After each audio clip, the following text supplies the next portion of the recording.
Hey everybody, welcome into another Purple Insider and Bring Me the News live stream. Matthew Coller along with Sam Ekstrom here. And Sam, we're going to do a hardcore preview of Vikings Bears. We're going to break down position by position, who's going to out-scheme who. Yeah, let's go. No, that's not what we're going to do at all. We're going to talk about the Minnesota Vikings future here, and maybe we'll mention the game that they're playing. And because I don't even know who's playing on the field.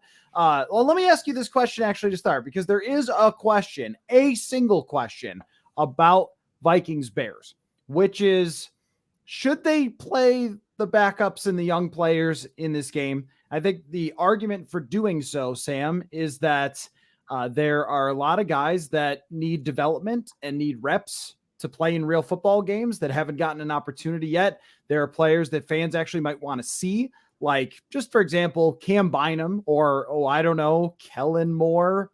That caused quite the issue asking about Kellen Moore the other night, but there's a case to play Kellen Moore, especially since, look, if Kellen Moore is that do you have a scoop?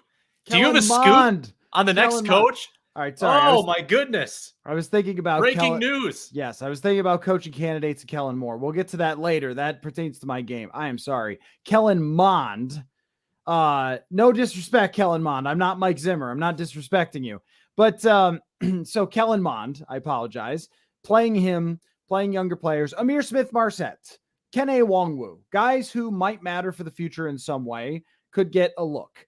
And they did this 2019. They played Alexander Hollins and Armon Watts, who's had a pretty decent year, got his first look in that game. Oli Udoh, who ended up being a starter, not a good starter, but he got his first experience in that game as well. I think there is a pretty good case to play the backups, but the best argument, Sam, might be the fact that if you're planning on trading Kirk Cousins, there is no reason to bring him off the COVID list and play him and risk any type of injury. And the same thing goes for Justin Jefferson. Why play Justin Jefferson or Dalvin Cook or anybody that you're going to need for next year? Because if somebody tears an ACL in this game, then you're talking about not being ready for the start of next year. And for what? Now, they played the starters last year against Detroit. I didn't agree with it then, and I won't agree with it now. But give me your opinion on this. Well, my opinion is your opinion. They shouldn't. I mean, sure, you have to play some. You can't play all backups because you just don't have enough bodies. But the team's already said they're going to play the starters, and that probably means Kirk, assuming that he can come off the list. That probably means everybody. They do have, though, so many players on the COVID list right now that I really can't keep track of who's available, who's not. The offensive line could be completely makeshift, which might even offer you a look at Wyatt Davis.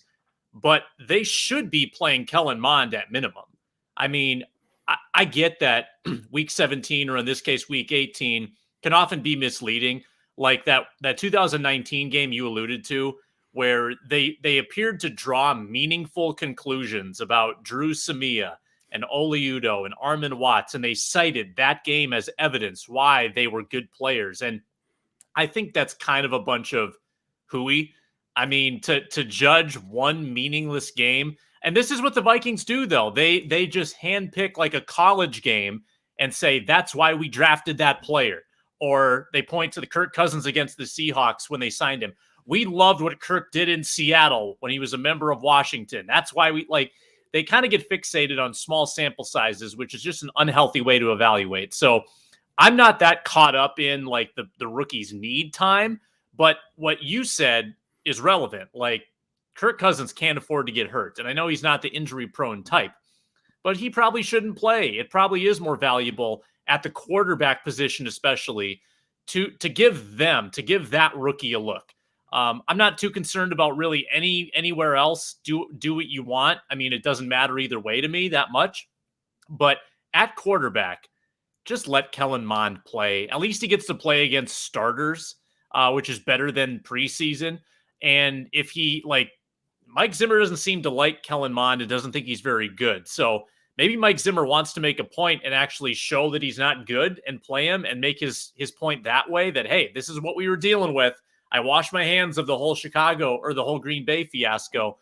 But that's the only thing that would kind of make this game compelling, right? If Kellen Mond was playing. Otherwise, what is there to get excited about? And that was going to be my other point, was at least you would give people some reason to watch. I don't think that anybody is going to show up to this game. In fact, if you have never been to US Bank Stadium and you're thinking about going to a game for the first time, when will we do it? I don't know. Well, don't pick week 1 next year. That'll be really expensive. Pick this game, because you're going to have preseason prices and you can see the stadium, and there will be people in Vikings jerseys playing a football game down below. So this is even better than the preseason, because you're going to get the starters for the entire game and going to pay the same price. But realistically, I mean, I don't know if there's any case that you could actually make to Mike Zimmer, for example, that would be compelling to him. If you said, well, Mike, the fans want to see Kellen Mond, even though, look, Kellen Mond is not the long-term starting quarterback of the Minnesota Vikings, period, end of sentence. There is a 0% chance that Kellen Mond becomes the franchise quarterback of the Minnesota Vikings. So you're not like giving a look to a future starter star quarterback here, but you might be giving a look to a backup quarterback, because Kellen Mond couldn't be a backup for this entire year, according to the coaching staff, that they wanted Sean Mannion instead. And it's pretty cheap to have a 3rd-round backup quarterback if he has a little experience and plays halfway decently, to look like maybe you could trust him in a real NFL game, which is about the bar that you set. I mean, you see how backups mostly look around the league. If you could at least trust them to possibly win a football game and game manage their way through it or make a few plays, then that's a good backup. Well, if you can have him as your cheap 3rd-round pick backup who's getting paid, I don't know, $900,000, that just gives you a little more cap flexibility to put that money into other things, as opposed to teams that have to spend like $10 million on a backup, as I think Chicago is doing that with Andy Dalton. I think he's signed like a $10 million deal. Mm-hmm. It's worth it if you lose your starter and the $10 million guy comes in and wins a game or two, but you'd far prefer to have a young player in that position. So there is that, but I don't think you could talk Mike Zimmer into, hey, Mike, the fans are kind of done, or, hey, we're going to trade Kirk Cousins in the offseason. I mean, what does he care? Everyone's talking about him getting fired at this point. So he doesn't want an L versus a W on his record. And remember last year how elated he seemed to have won the game against the Detroit Lions? It was like, well, that was really good for us, sort of going into next year. We need to have wins like that, and it's important to win that game. I remember the post-game press conference thinking to myself, like, what am I being told here? Like, what difference does it make? 7-9 versus 6-10 is nothing. But I'm not the one that has a Pro Football Reference page where they put the W's and L's and nobody asks if the games were meaningless or not. So I totally understand it from Zimmer's perspective. And maybe this would have been part of the argument to move on from Zimmer on Monday, as opposed to waiting out this thing until Black Monday at the end of the season. Yeah, the word gaslit comes to mind with regard to last year's Detroit win. Congratulations. But Mike Zimmer is the "this is fine" meme right now. He is in a burning building and has no idea. I mean, unless he's a really good bluffer, which he really isn't. He sat at the press conference yesterday and gave a totally normal opening statement, breaking down what happened on film in the Packers game. No acknowledgement of the playoff miss, no acknowledgement of the bigger picture. He said he's too focused on Chicago to think about anything else. And he twice now has seemed totally oblivious to any rumors of instability for his head coaching job. So all of that pieced together, he just doesn't know any other way. And maybe this is like the problem, kind of big picture with Zimmer, is that he doesn't always see the big picture. He's too focused, like day to day, week to week, misses maybe what's happening in the league, greater trends or patterns that might be getting overlooked. Because this is a guy that doesn't know the day of the week a lot of times. He doesn't have a whole lot of other focus. He's kind of a tunnel vision coach. And maybe there's something greater to take away from that. But I don't really see, like, if he is going to be axed after this game, which I assume the decision has been made. Like, I assume that the result here doesn't matter. I guess it would have made more sense to do it after the Green Bay game, because you really do need to, and I think most teams would, turn an eye toward next year. And maybe in Mike Zimmer's mind, and I believe he said this too, when you end a season with a win, in his opinion, it like sets the table for the next offseason. I don't buy that like one iota. Not at all. But I legitimately believe that's a quote that he's used in the past, and probably believes that, and probably thinks there's going to be a greater stigma to go 7-10 than 8-9. I think it's all a little misguided, but I'm just trying to put myself in his brain, and I think that's where he's at right now. All right, so I have something fun for us in just a minute, where I want to give you a survey to decide which coaching candidates you want most. All right, so I have 5 questions, and you have to give it a 1 through 5, and the way that it's works out will tell you which 3 coaching candidates you most want. So this is like a what kind of lover are you type of survey. All right, we'll do that in just a minute. But yesterday, for our humble Substack, and this also went up at bringmethenews.com as well if you want to read it, I wrote about how close the Vikings were to actually being a playoff team. And something that I've mentioned on the show, and we've talked about a little bit, is just hey, we're a couple games away from being 11-4 or whatever, or 11-5, which we kind of, rolled our eyes at because there are a couple other games away from, losing those close ones at Carolina and everything else. But, a lot of times the way the cookie crumbles in the NFL is weird. There's bad luck, there's penalties, there's injuries, there's randomness in football games. And sometimes you can actually be a good team that ends up missing the playoffs. And sometimes you could be a bad team that ends up making the playoffs. And the way we could figure these types of things out is usually by looking at the broader statistics and what they say. And so Mike Zimmer was asked straight up yesterday, why are you guys not a playoff team? And that was his answer. We lost this game close. We lost this game close. We lost this game close. That was the whole answer. That was the entire explanation. There was no, I didn't coach well enough or anything like that. It was just, we lost a bunch of close games. That's why we're not in the playoffs. So I looked this up, Sam. The Vikings have a minus 15 point differential right now. The lowest playoff team in the NFC is plus 59. The average one is plus 99. So they were 114 points off of being an average playoff team in the NFC this year. This team was not remotely close by any statistic. Their offense scored fewer points than any other offense that's in the playoffs. Their defense allowed more points than any other team that's in the playoffs. They, in terms of yards per play on offense, were worse than any other team that's in the playoffs. In terms of PFF grades for their offense and defense, their offense graded slightly higher than Arizona. Their defense graded worse than every other team. I mean, and I even looked like, well, what if I sort of flipped? What if Kirk had played against Green Bay and I flipped that one, the score, and the Vikings blew out the Packers? You still would have been off by about 80 points for being a playoff team. I think that right there, if we're talking about things that encapsulate Mike Zimmer, the preposterous excuses and talking around things and not just acknowledging what has gone wrong has become one of the biggest frustrations, I think, for us as carriers of truth, purveyors of truth. Over the last few years, you mentioned gaslit. Like that to me is gaslit. Like that's gaslighting. Is you guys just don't understand that we lost some close games and that's why we're not in the playoffs. When zero numbers point to this team being on the same level as a Dallas, Arizona, even a San Francisco. And I guess I needed to write about that because I've gotten so exhausted of hearing it. And then you kind of hear it in other places, people saying, well, that Vikings team was real close. There isn't anything to actually suggest that they were. Yeah, let me just hit Zimmer with a rebuttal. What if Greg Joseph doesn't make an absurd field goal against Detroit?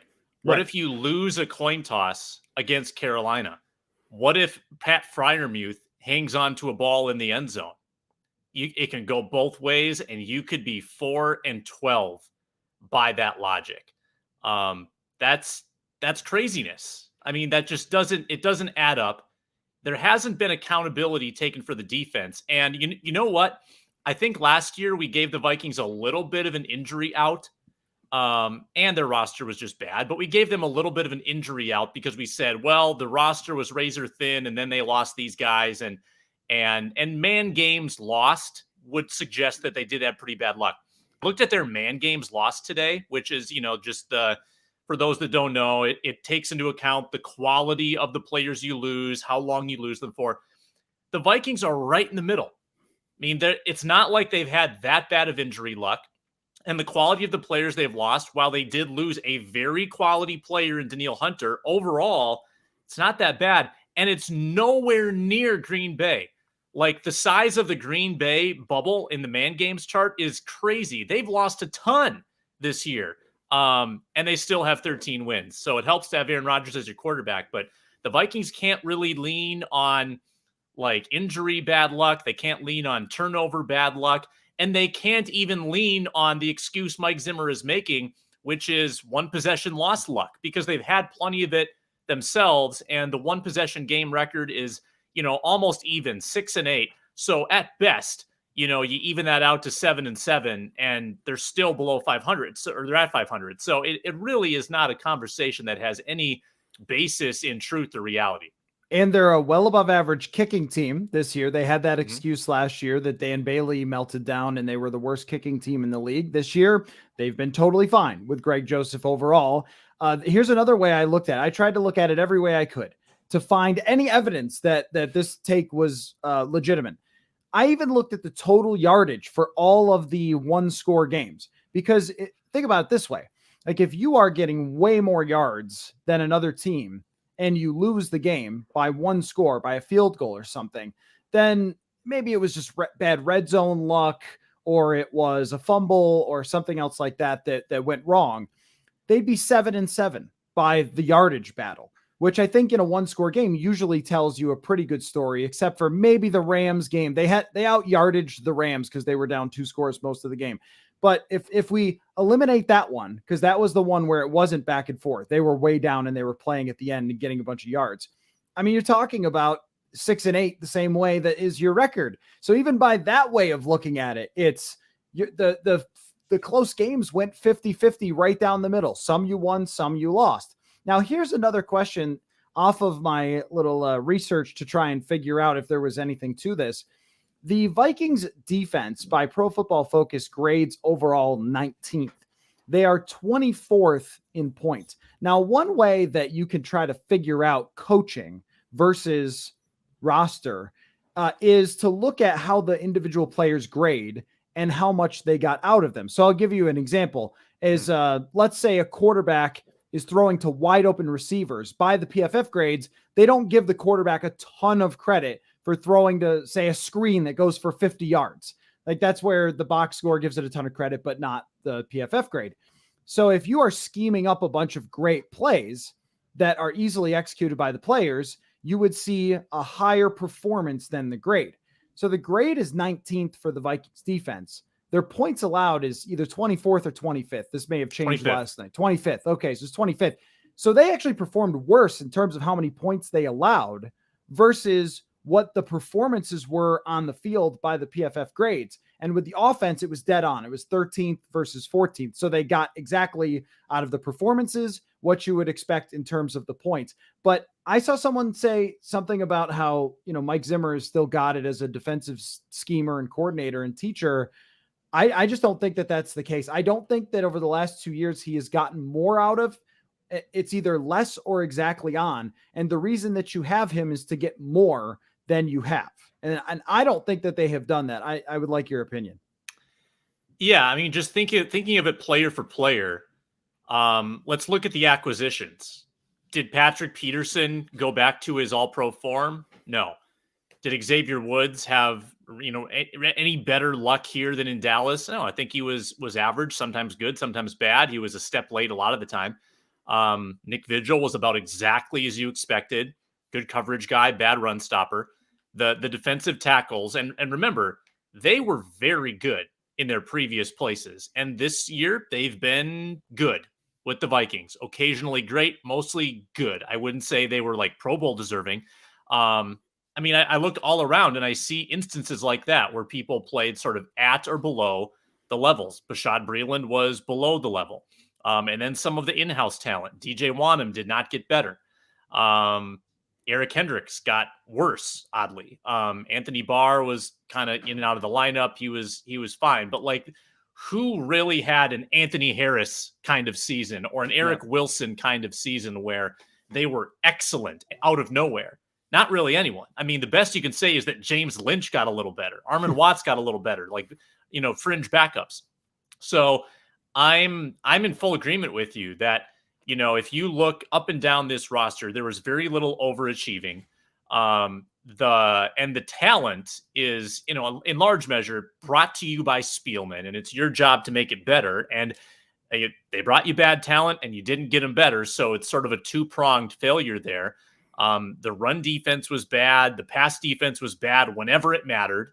There's not one area that you can point to and pat yourself on the back. I don't see it. And that's Zimmer's side of the ball.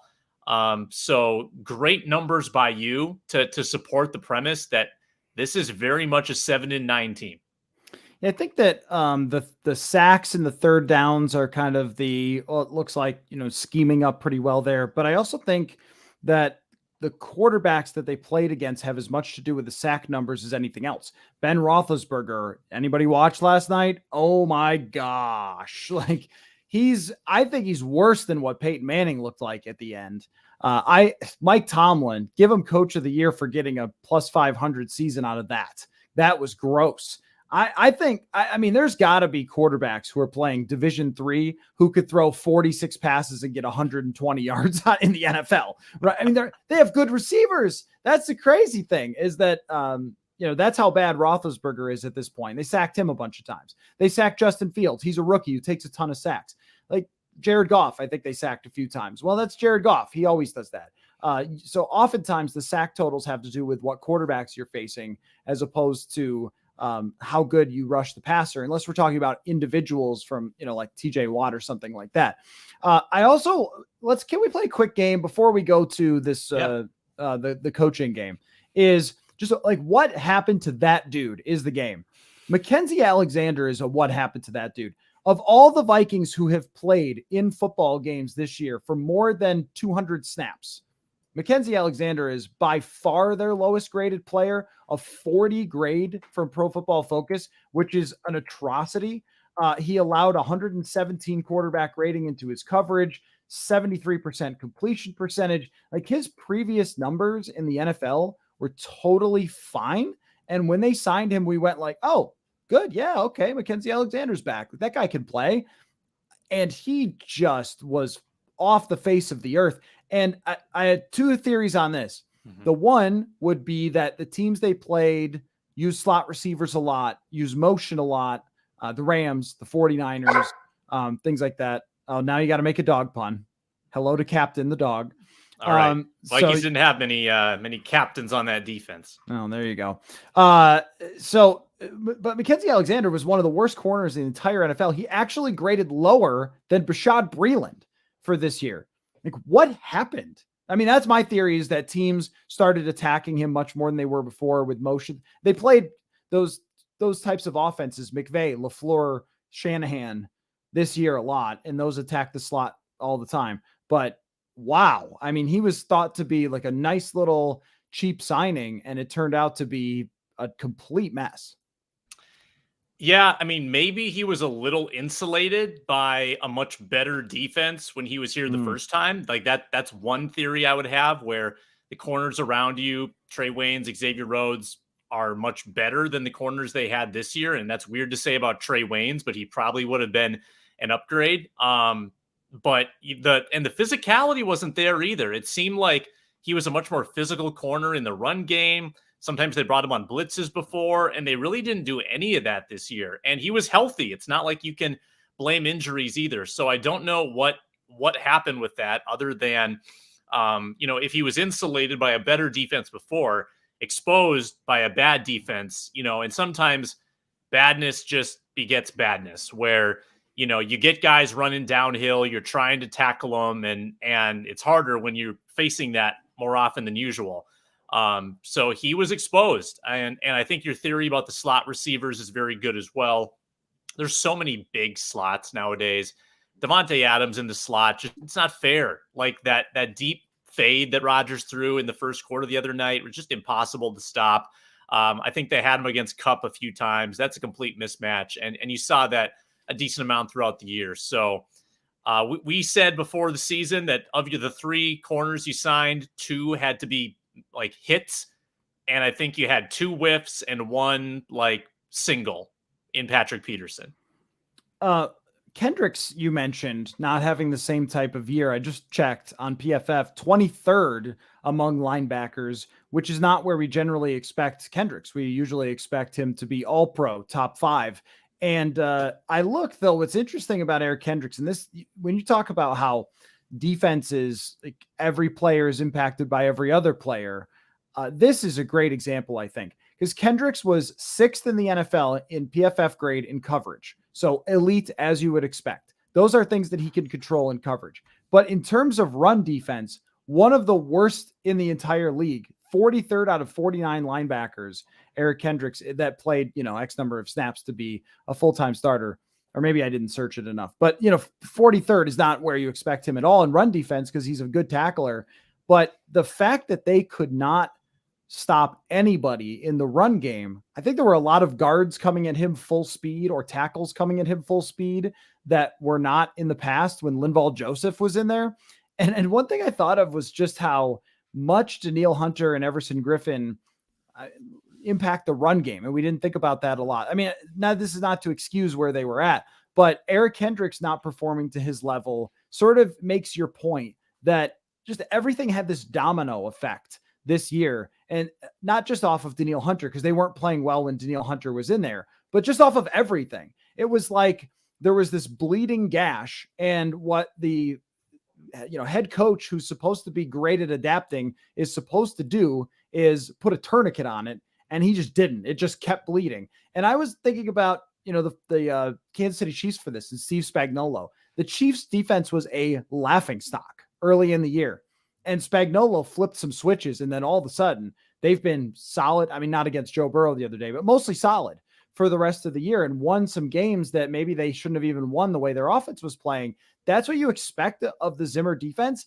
And it just did not happen at all. And I guess I don't have a good explanation, but it's 2 years in a row. And this year, the injury thing is a good point, because I went through all the players in my article who played more than 10 games on defense.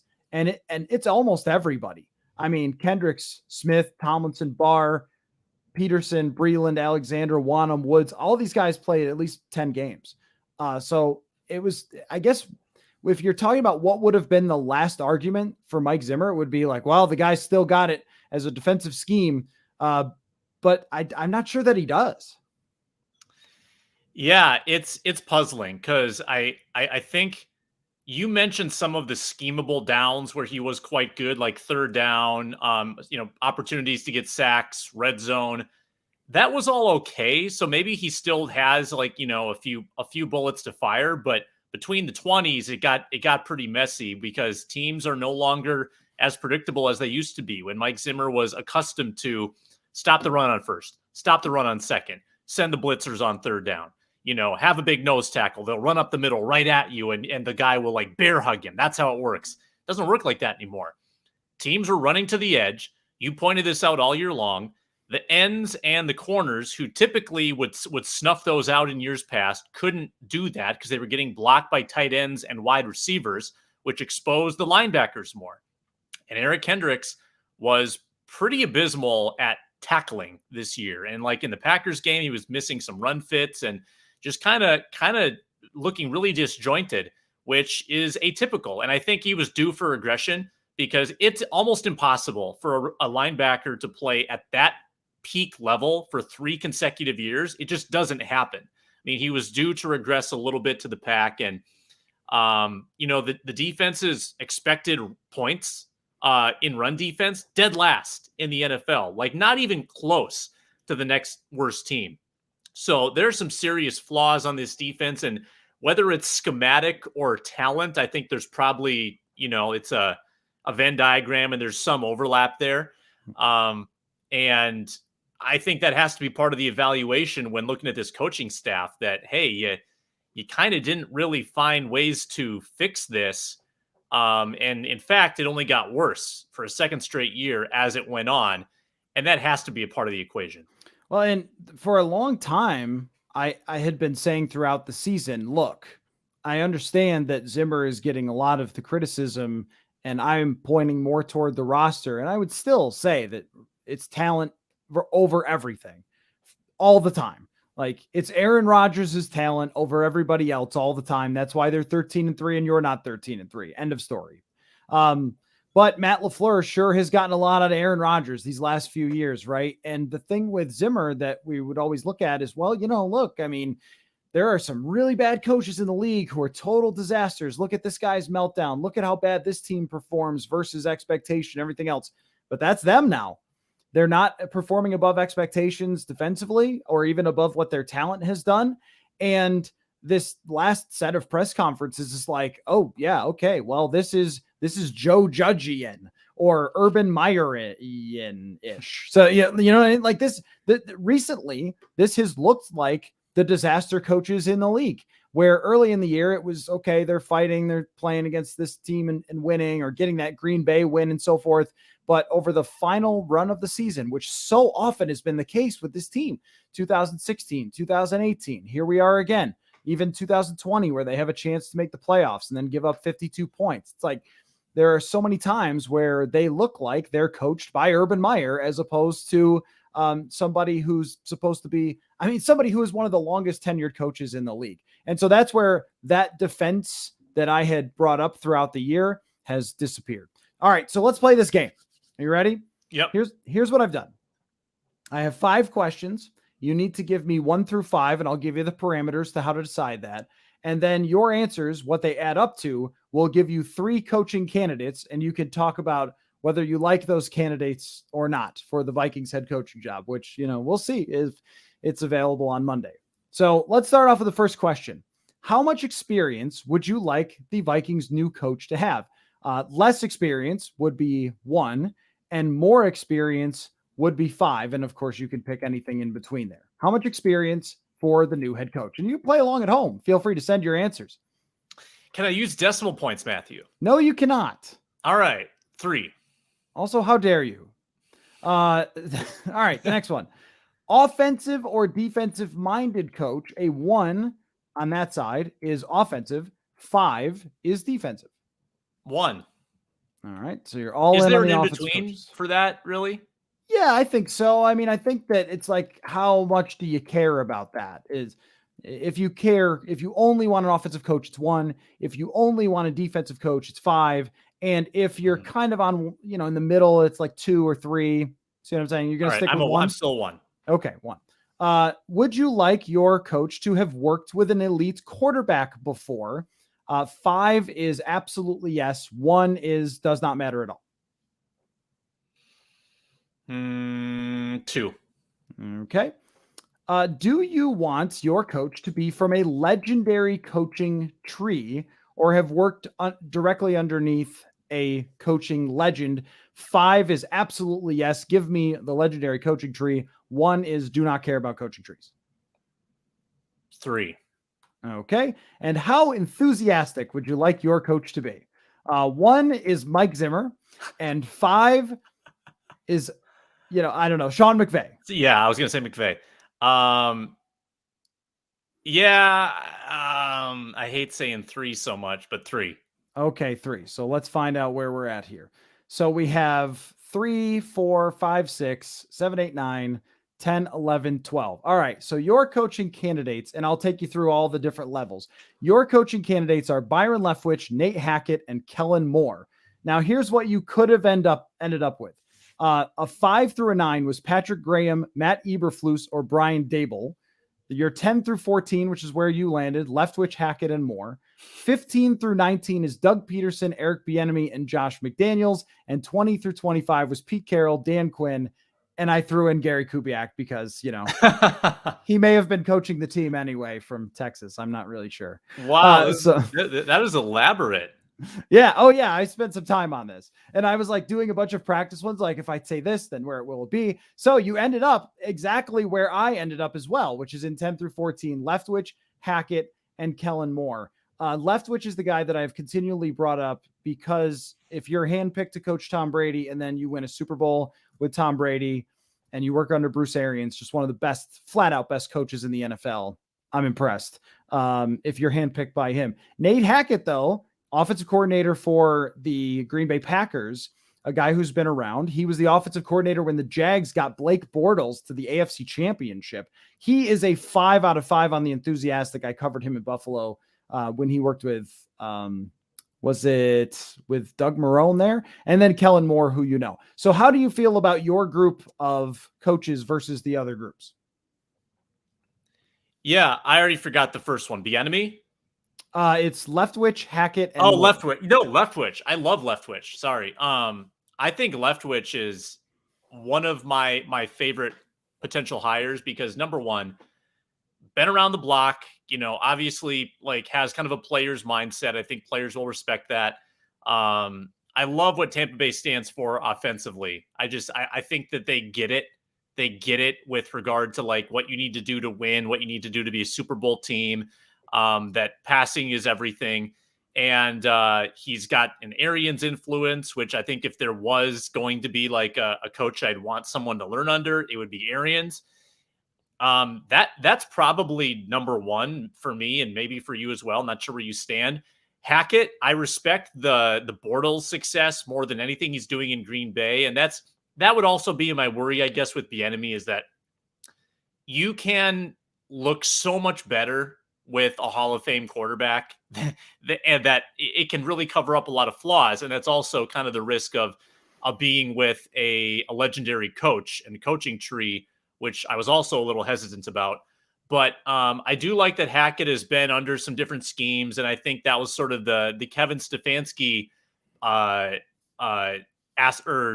benefit is that he was with so many different coaches and learned from so many people. I think that's a good thing. Mm-hmm. And I think that that's something that you can't necessarily have if you're super young like Kellen Moore, which would be my hesitancy on Moore. So if I were to rank those, I would go Leftwich, then Hackett, then Moore. Yeah, I agree. I'm just usually impressed by Kellen Moore's scheme offensively. And that's the thing about Byron Leftwich too, is that when people talk about, well, look, he's got Tom Brady. The end of Tom Brady in New England was not putting up the type of numbers that you would have expected. And then he goes to Tampa Bay and their receivers are definitely better and their offensive line is definitely better than what New England had. But they have let Tom Brady dictate what he wants to do there. And they throw the ball all the time. They are number one in the NFL in expected points added through the pass. And that's the ticket. Like once again, the top 5 in expected points added through the pass, which I melted our stream's Wi-Fi by logging on to Pro Football Reference real quick to check. But oh yeah, they're all teams that you'd expect to win the Super Bowl this year. Like once again, that's going to happen. So if you're hiring a head coach who's been an offensive coordinator, I mean, that's the top thing you're looking at is how does this guy's passing scheme produce? Because I don't care how his running scheme produces, honestly. It's how are you going to work with a quarterback and mold what you do specific to them? And that is what they have done in Tampa Bay with Tom Brady brilliantly. But I also think that with Dak Prescott, Dak Prescott doesn't really run anymore. He's still a playmaker, but he's not mobile as he was. And he's been playing that through that calf thing.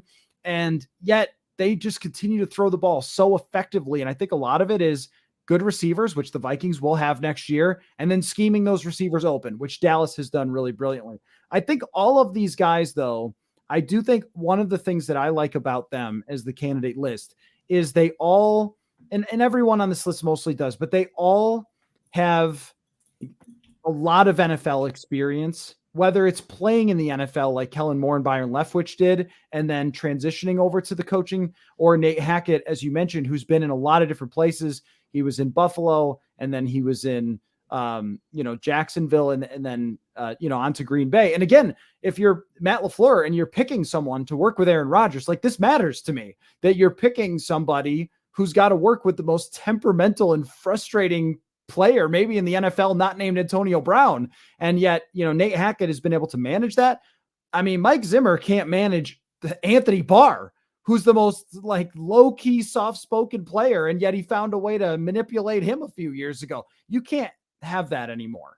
You have to bring in someone who's going to work with the players and not be a player's coach as in like, oh, let them do anything they want, but as a player's coach as in communicate with them, work with them, understand who they are, what makes them tick. I think that has been missing, and we've seen it quickly impact the team more as we've gone along, I think. And not being able to get along with Kirk Cousins is just like one of the biggest indictments. I know Kirk Cousins is frustrating. My gosh. I mean, we watch him.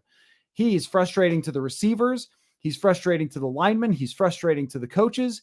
But as the head coach, you have to, that's the goal, is to get the absolute most out of that guy. And that hasn't happened. So whether it's Cousins or it's a younger quarterback, all of these guys, Leftwich, Hackett, and Moore, have pretty good cases to be able to get the most out of that player. What did you think of the next group, though? The more experienced group was Peterson, Bieniemy, and McDaniels. I am more hesitant on that group. I think Peterson is a very good coach. He won a Super Bowl. Bieniemy has been around for a long time. I've always wondered why teams don't hire him. I don't think it's just because he's black. I think that there's some things in his past that are concerning. I'm not sure that he also sort of exudes that head coachiness to him that maybe some others do. I'm not saying he shouldn't be hired. I just wonder like if there's a little bit more to it than just, hey, the NFL likes hiring the same kind of Joe Judge over and over again. But what do you think of that group? Yeah, I think you could get excited about any of the three and still have your hesitations too. I mean, McDaniels is the one who's got the flop with Denver and insisting upon Tim Tebow, and that obviously didn't work out. Some things came out. He had a weird head coaching style, so you're automatically a little nervous about him, I think. Bieniemy, which I alluded to before, it does make me nervous when Patrick Mahomes is the quarterback and you really can't do a lot wrong because that doesn't translate. Doug Peterson had a bad relationship with his quarterback. What happened there? Like, so there are red flags with all of them, in my opinion. I thought Peterson, obviously winning a Super Bowl helps your credibility tremendously, but then losing your job 2 years later, like, I mean, most coaches that win the Super Bowl have like the endless leash. So what happened there? How is that falling out that serious? Mm-hmm. So I question him too, even though my gut says that he would be like the most like kind of well-mannered and his resume is excellent, but I still can't get over that. So I'd probably be more willing to give Bieniemy a spin than any of the three, I think, just because like, let's see what he can do. And Andy Reid, pretty good person to be under as well. So even though I'm nervous about the whole Mahomes dynamic and how it works when he doesn't have that, I think Bieniemy is my favorite of that group. Do you have an opinion there? No, I totally agree. Yeah. I mean, and realistically, like Bieniemy with what they've accomplished should have a head coaching job. I said that a couple of years ago on Twitter. Somebody reached out to me and said, yeah, there's this or that for why that hasn't happened. But I don't know that some of the things that happened in his past would necessarily, preclude you from doing that. And I also think the way that they've adapted offensively this year has been really impressive because the early returns on their offense this season were pretty bad. And then they adjusted quickly to what defenses had adjusted to them. And that's something that we've criticized the Vikings for not doing enough of. So yeah, I'm not like anti Bieniemy. I think that there are just some other guys that I like more. McDaniels is an absolute no for me. Definitely not. I mean, this guy goes to a place and then says he's not going to coach there. But there's another point. There's another connection with Indy too, with Doug Peterson. Is Frank Reich is like a top 5 coach in the league. And he was the offensive coordinator in Philly. And then he goes to Indy and has had consistent success, even with messy quarterback situations. Even Carson Wentz has not been that good this year. And they found a way to win a lot of games and overcome a bad start. So you wonder like how much was Doug Peterson, how much was Frank Reich, because Reich is so good. So maybe John DeFilippo too. Maybe, I don't know. Yeah. Well, considering Zimmer's relationship with OCs, I don't know. Ron poses a question in the comments about Kevin Stefanski. Now, I don't think Kevin Stefanski has any chance of being fired in Cleveland. However, before we wrap up, give me your opinion on what happened there with him, because I follow some Cleveland Twitter, and it seems that they want him now heaved into Lake Erie like every other coach that they've ever had. But, I think that is actually the thing about the Vikings in this year and why you should be so frustrated. Because normally when you miss the playoffs and all your numbers are bad, it means your quarterback was bad. The Vikings quarterback was not bad. He was not Mahomes. He was not great. But Baker Mayfield was horrible this year. And they ended up with about the same point differential as the Vikings, by the way.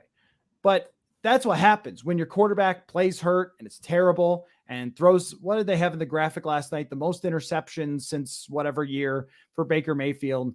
Like that usually makes coaches look pretty bad. To have your quarterback in a lot of games play really good football for the Vikings and lose those games. I mean, I'm not saying that means they should stick with Cousins, but it's just like, wow, that just sort of the two teams with one quarterback playing pretty well and you still end up missing the playoffs and the other one being atrocious and them trying to just find any way possible and couldn't do it with Baker. But I don't think that they should move on from Stefanski or anything else like that. I think that they should be looking to trade Baker Mayfield. Yeah, and the brilliance of Cleveland's situation is that they are not locked in. They didn't make a mistake with Mayfield. They haven't given him $160 million, so they're fine. Like I think Stefanski's scheme when you're losing probably gets a little frustrating because it is on the conservative side and people like the passing offenses. And I think that with a better quarterback, I feel like Stefanski is flexible enough that he would adapt that.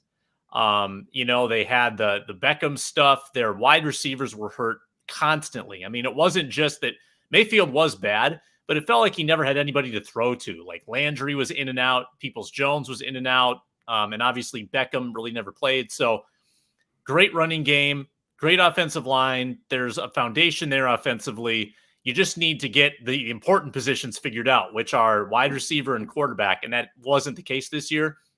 And they could make the Mike Zimmer excuse too of close games they lost and we'd be a playoff team. They're not that far away.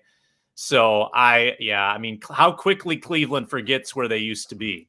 Right? That's true. Yeah. Yeah. So just, to put a bow on that, I think, it tells you just how much changes in football in a year, because all of a sudden it was, hey, he's getting the most out of Baker. And then now it's Baker taking shots at Stefanski in the post-game press conferences and things like that. And like, yeah, okay. Baker is definitely one to look to blame other people, but hey, if they didn't blame each other all the time, maybe we'd have less fun covering the league. So I guess they could keep doing that. Sam, great stuff.